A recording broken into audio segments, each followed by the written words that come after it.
里长领导就是负担政府上基层服务的任务。李领导做了好，伫市民需要到3工的时，就是政府甲民众上直接的沟通。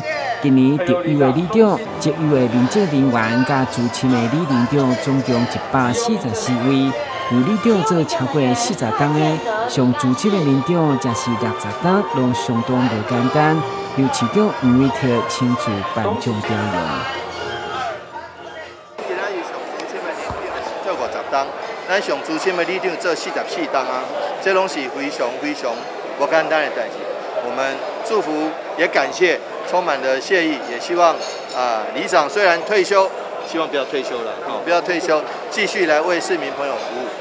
这位七股区溪南里长黄延辉，就是台南市第一位服务超过40档的里长，连任11届。政府为了表达对所有里长实际肯定，今日立法院已经通过将里长薪水对每个月45000块调整到5万。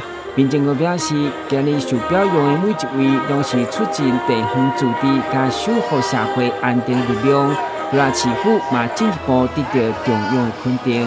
台湾新闻本集采访报道。